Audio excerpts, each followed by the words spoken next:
everyone, and welcome to ASAPES Sports Club on ASAPESGOLD Radio. My name is John Paul Nnamdi, and this show is our very first show where we'll be talking about everything sports in and around Azerbaijan. Today we have a very particular sport that is really gaining momentum in Azerbaijan, and on this show I have my co-host Ainura Ali. Thank you, Jean-Paul. Hi, everyone. Today we have our first guest, National Press Officer of Formula 1 Azerbaijan Grand Prix, Miss Ayan Najaf.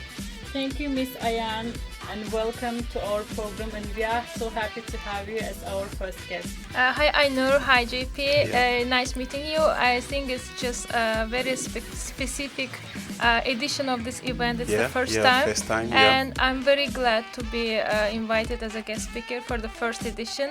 And I wish you success in further editions of this program. Thank you very much. I wish you a very long program in the future. All right, thank you very much, and interesting to know that you made out your time to be with us on this show. So let's go right away. You know, Azerbaijan is a unique country, and you're having a very unique sport, the Formula 1 Azerbaijan Grand Prix this year. What is unique about this Grand Prix?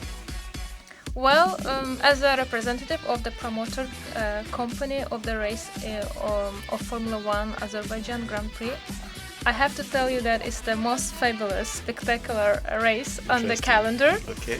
Yes, but again, jokes aside, I think it is a very interesting and unique race from the city race perspective. As you might know, Azerbaijan is one of the three races in the F1 calendar, which is a city race. It is not held in the autodrome away from the city, so it is in the heart of the city. We shut down the city just for purpose of the race, and we hold the race, so it makes race and the surrounding of the event very specific, very hectic from spectators' point of view, and also from TV viewers' point of view. There is an amazing view on the broadcast because the circuit itself is located alongside the city promenade, this around the sea boulevard, and also the track itself has been designed in a very challenging race for the bullets. For example, the turns between the area between turn 8 and turn 11 is very tight. It goes alongside the old city walls, and it's very tight. Only one bullet can pass. So it is very challenging for the pilot. And actually, in general, when the F1 came to Azerbaijan with the contract in 2016, we figured out that actually it became a very refreshing, very new, very exotic destination for F1 fans, and they were very happy to have Azerbaijan as a place to go and to watch their most favorite sport. And also, since we are a very new auto-sport country, we don't have very high fan base and etc. That's true. We try to promote and also use lifestyle and entertainment side of the sport as well. So we are very important race in the calendar from entertainment, from sporting, and also from lifestyle point of view. I think these elements makes our sport very specific and unique. Yeah. All right, that's great. Miss Ayan, can you tell us about the promotion of our own race, Azerbaijan Grand Prix? To be honest, it's not an easy task to promote the race among such long-standing races in the calendar, such Monza race in Italy or Silverstone. Yeah, those are very long-standing and iconic races, and they have been there for more than 50 years. So for such a small and new country, it is uneasy. But on the other hand, we made a very bold start. Even in 2017 and 18, back to back, we were voted by the F1 fans as among the top 3 most watched and loved races on the calendar. I think it was because we built our promotion correctly. We have been since day one. We have been very active in 2 fields. was country promotion and race promotion. So we built our communication and marketing in this way, and we built our marketing in different areas. We were using actively the social media. We were using different autosport fairs and exhibitions, tourism exhibitions, to go and speak about the F1, and also we were actively doing ticket sales through that exhibitions, and also we were building our promotion through the other races. We have been doing several visits to other races, both for learning purpose, experience, yeah. Yes, and also for promotion. We were doing different activations. For example, we have visited, I think, just before our first race, Abu Dhabi race, Bahrain race, and a few other races was on our list where we visited just to build our promotion. And actually, it gave its let's say benefits. So and our race became very popular among fans, and we tried to keep that benchmark. So, and also I think the crashes and the let's say fights on the track also makes our race very popular. Yes, I think that spectacular crash between two Red Bull cars in 2017 made history for our race. So this kind of incidents also make our race popular, and it is a very proud moment for us that we hold such an important position among other races. Yeah, and knowing fully well that you're just in the 5th year of your anniversary, it's really great. It's really a great feat. And let's talk. You just talked about promotion now, and every sport is a media event, you know. Of course. So, what role is the media playing, especially in this year's event, considering the fact that we had the pandemic and every other, health challenges this year? What role is the media playing for you guys? Well, the role of the media in F1 is massive, just a bottom line. But to be more specific, as you might know, F1 is the third most watched sport event after Summer Olympics and FIFA World Cup in the world. So it's with 500 million spectators and with TV spectators, and with broadcast in 5 continents. It is one of the biggest media elements, media products, I would say, especially from broadcast point of view in the world. It is not a secret, and actually one of the biggest benefits of Azerbaijan hosting a race, besides other direct benefits and tourism and after sport, growing the after sport fan base, I think that one of the biggest benefits is its media value. Yeah, so the role of media, of course, is very important. When we talk about F1 media, we also speak about photographers, written press, online media, TV and radio. And when we talk about the TV, we have 2 kinds of TV, which are right holders and non-right holders. The right holders are those who are holding the rights for commercial rights for broadcasting of the events in maybe the whole season, or it can be several races. So we have total different kind of media groups whom we deal with, which is uneasy, but it is also very, very effective. So if you build your communication and work from day one with them in a very professional way, actually you can benefit, and you actually can increase the media value of the F1 for your country. So our I think relationship with media, both with local and international, have been built very professionally from day one. Normally we have up to 400 each year media and photographers visiting our race, not talking about the TV and right holders. So among them we have permanent media who are actually having seasonal passes, and they go to almost all of the races. And we also have some race-to-race, race-by-race media who are going to certain events, or even only one event. And our local media started becoming very active and very interested in F1 since 5 years. We were working closely with them to increase their participation, their coverage. So I think now it's giving its results. We can see the results in both local-wise and international-wise. I think our media work goes very smooth and effective. That's great to know. Yeah. As we know from the latest news that accreditation system for journalists has been started, and do you plan to organize some webinars or workshops for Formula One, especially for motorsport journalism, for example, for young journalists like we? So it would be interesting for me to know. Well, this is a very great question, and actually it stands in the heart of our job, like everyday job. To be honest, as I said, since Azerbaijan is not an autosport country, we didn't have autosport journalism culture when we just started the preparation for the race. So we realized that if we need publicity, if we need close participation by the media, we need to give them some trainings. We need to give them some know-how, how to come back and cover the race. So our main work with media was about doing several trainings, like autosport dedicated, F1 dedicated seminars, or even just multimedia.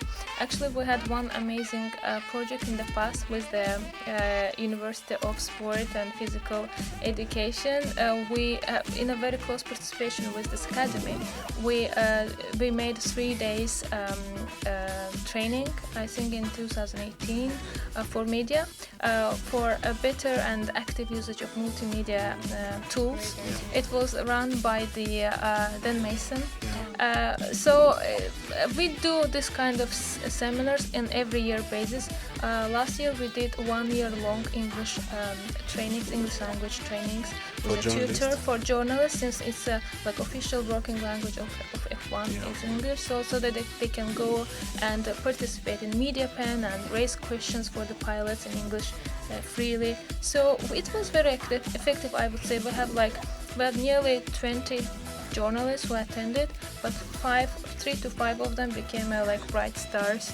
So normally, and also we take sometimes some journalists to the other races, foreign races, so that they can understand the concept of F1, because every race is unique and different, and every circuit is different. So that for better understanding of media operations, access routes, and the job of the media, we used to take them, especially in the first few years. We used to take them for several races, and it was very effective.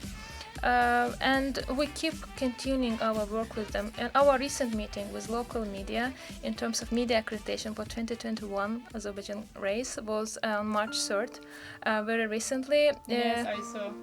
Yeah, we try to do it we still try to do it in spite of the COVID restrictions, with all the social distancing and everything. We held this seminar, so we explained them this year we're gonna have very limited number of seats because of the social distancing. The number of seats in our media center is being reduced, to make space. Yeah, so it was a bit like sad for our media, because normally each year we can grant up to 110 passes for local media, I mean photographers and press, and nearly 7 TVs, non-right holder TVs, and 4 radios. It's like our average number.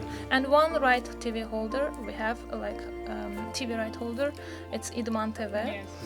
We have the voice of Azerbaijan also. Yes, exactly. A good commentator from Azerbaijan. But this year is unlike other years.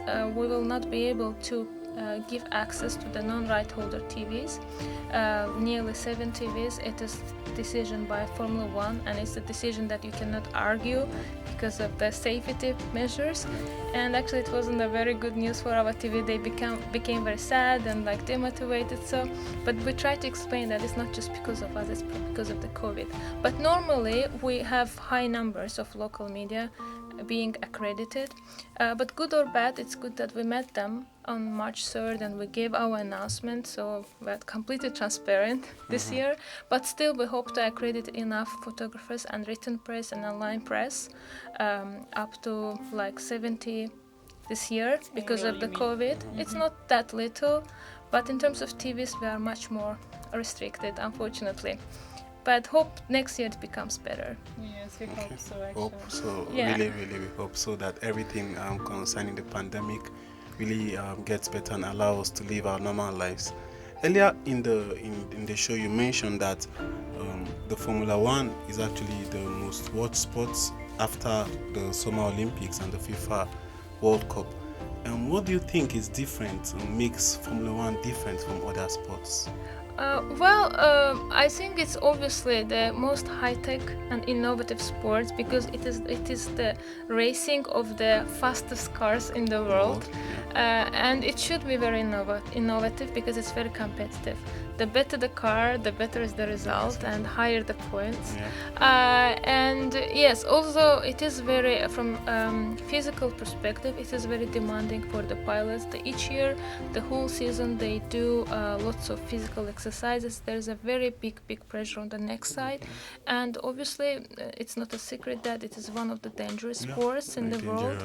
Of course, International Automobile Federation, in line with F1 commercial body, each year they do some collaboration in terms of the increasing safety of the drivers and reducing the risk of life in F1, but unfortunately some incidents are unavoidable. But as Bernie Ecclestone says, think before you drive. So I think this is the motto for the drivers. But besides being dangerous, it's one of the most fun and entertaining types of the sport and it's also very luxurious, you know. We can see lots of VIPs.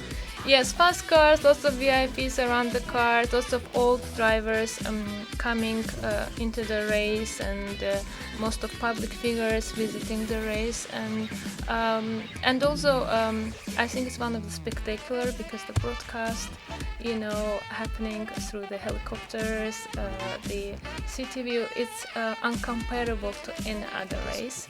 I've been personally working for different sports over my career, but with all my honesty, I can tell that it's one of the most spectacular shows in the world. The F1, it's uncomparable to anything, and also it's one of the dangerous, I would say, sports for the environment. You know that because of the fuel and because of the carbon, it is because of the usage of plastic and everything. It is one of the unfriendly, environmental unfriendly sports. But Formula One have recently declared a new policy, zero carbon footprint by 2030.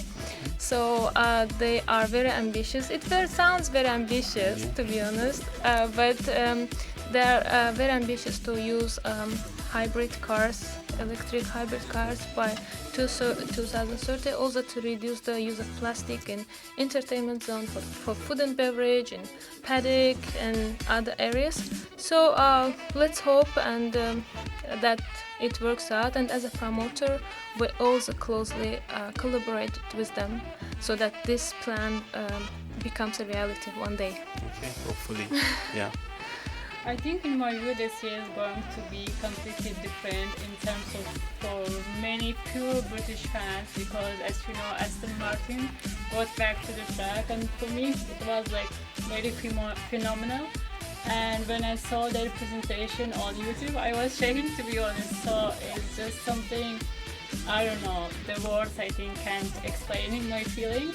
And I think I would like to know about your favorite racing team. It's a very provocative question. As a representative of the circuit, as a national press officer, actually, ideally, I wouldn't say so. But I mean, my obvious love and gratitude goes to Red Bull. To be honest, they're my most favorite team among the entire grid. And actually, I was also a big fan of Ricardo. Now, unfortunately, he's moved to another team this year. But even with Verstappen and with Sergio Perez, they are still good. And their performance is still promising. So my all kind of fandom and my all interest goes to Red Bull this year. To be honest, one of the most friendly team in all of other teams. Yes, that's a very good point. I know. I think from social media perspective, from fan engagement perspective, with all the crazy initiatives in social media and with all these activations, they got a very good positive image among fans. I mean, Red Bull brand itself is very engaging and very innovative. So I think it is kind of partially my passion and love for the brand, which is actually now a little bit moved to the team as well. So I think yes, it's a quite enough really mixture. Always some festive spirit inside of the boxes, inside of garage, and they all members always smile and try to be helpful. As I was working with them, I experienced, and I think it was one of memorable time in my racing, maybe like let's say a bit career. So. Yeah, so let's hope that my team have a good performance this year. But on the other hand, let's say from a technical performance perspective and from innovations perspective, of course, Mercedes is still remaining as a top number one with all their innovations. You know, last year they launched a double axis system. But this year it's prohibited by FIA. Some restrictions changed, yes. Yes, but still they have been very innovative, and they have been like they have got 7 times a championship over the season, over past 7 seasons, and also their CSRs are very high. The amount of their CSRs for engineering, they've launched several scholarships. In that perspective, my pure respect and love also for Mercedes is still there. But again, from fan perspective, from my purely fandom perspective, I'm a fan of Red Bull. I wish lots of luck to your favorite team then. Thank you. Just taking a cue from this same question about your personal experience and all that, you sound very passionate about F1, and I would like to ask, what is your most memorable moment, unforgettable moment in your career as a promoter, and also having attended several events? Well, it's a very hard question to answer because there have been a number of memorable moments and breathtaking times in F1. There have been many. And as I said, I'm a fan of incidents in between us. Yeah, no problem. It will remain a secret, yeah? Fan of adrenaline. On the track, because this makes our track very popular and very highly discussed. Yeah. But I think if we choose one of the biggest highlights, I think it was the opening anthem ceremony of our first race, because the preparatory time for our first race was very challenging and demanding. Sometimes I was like getting a burnouts, very limited time to get prepared, a very high benchmark to meet, and then all this tiredness and stress and sense of feeling proud, and everything was mixed. And when I was just standing there for opening grid and an anthem ceremony, I was like, I don't know, I had all kind of mixture of feelings. I did cry, but I didn't know why am I crying. Am I like should be crying? tears of joy. Tears of joy or pride or I don't know, excitement. I mean, a little bit of everything. Of everything, yeah. So I think it's a memory to remember for a lifetime, I think. So kudos to you and the team that put that together. I think like it's good for everyone at least to have such a moment in their life, at least once. Yeah. So I'm proud.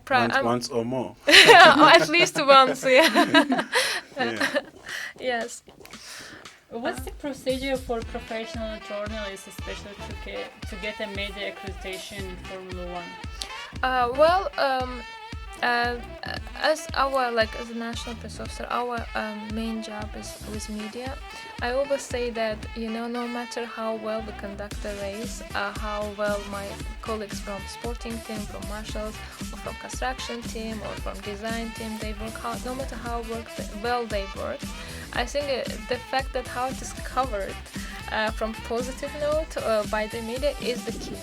So our job, like in the first contact line with media, is always very important, and the more accreditations and passes they get, the happier they are. Procedure is basically very curated worldwide. It is curated and supervised by International Automobile Federation and by F1. Every promoter is kind of intermediary side in between the local media and the supervisory bodies, international supervisory bodies. So we try our media to get that accreditation. What we do, we have created a system, online system for media for their applications. So they go through application process, online application process. They submit all of the documents required by the FIA and F1 in soft copy.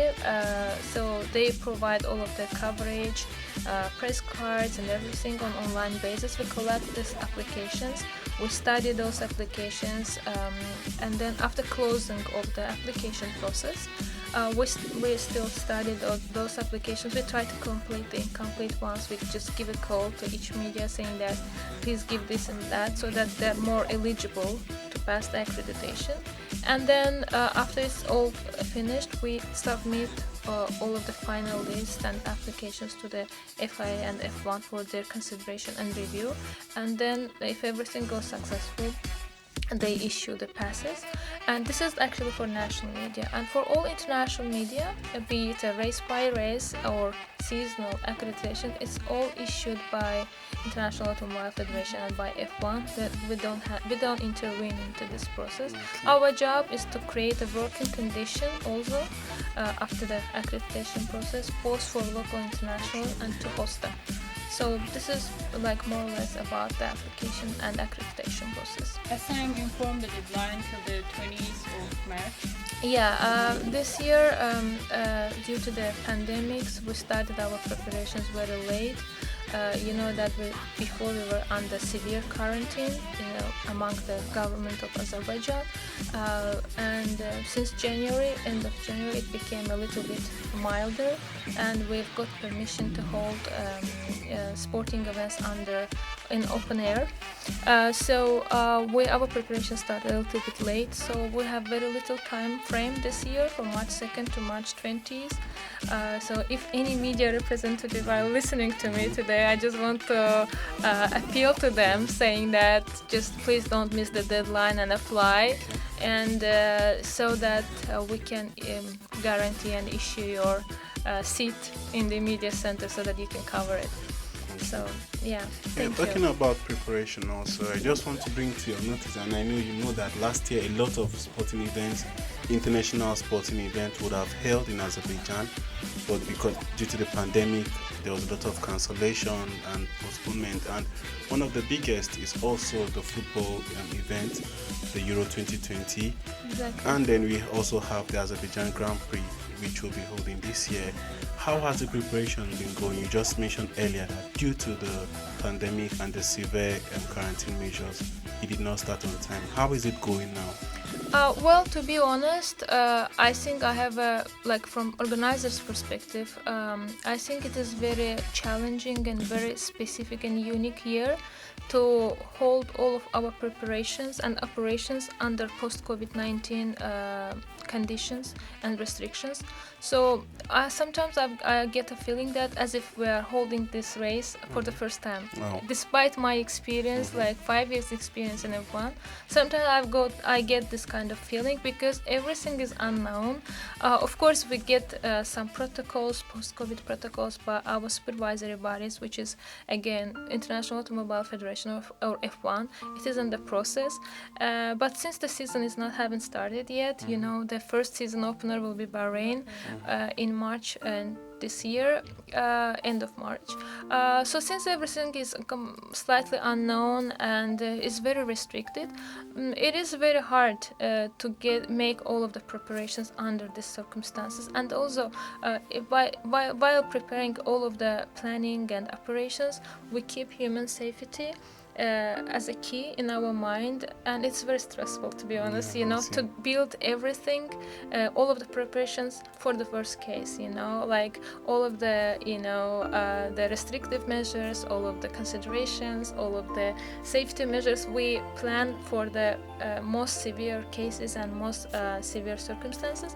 It is very demanding, but on the other hand, it will be a very good learning curve, learning experience for us. Trying new things. Yeah, trying new things and more optimizations. We do lots of optimizations since the cancellation of the previous race, and now even it gives us high experience in terms of optimizing costs and kind of optimizing our operations. It's a good learning experience for us, like learning ground, and hope again still we will be able to keep the benchmark of the top 3 races on the calendar and bring a nice show again for the spectators, even through the TV, because obviously we will not have spectators this year. So all the best on that as you prepare. Yes. This year, unfortunately, Azerbaijan Grand Prix is going to be held behind closed doors for spectators. And how do you hope engage with the fans, and we all kind of sad, just because you couldn't join to the latest year in 2019 and this year, so... Yeah, I mean, from the fans' perspective, missing such a challenging and very interesting show like Baku is not a good, place to be. Yeah, it's not a good feeling. But again, even just by just holding the race for sake of championship, for sake of autosport, and for sake of TV coverage, I think it's still good for spectators. They will have their favorite teams racing in Azerbaijan after 1 year break, and also we will just make a good reminder about ourselves in the calendar, because that calendar itself is very competitive. And this year, it's the number of promoters reached the highest number at all. It's 23 races this year. So I think for us, just being able to hold the race it is already good. And fans, as you said, I think fans will be happy just to watch the highlights and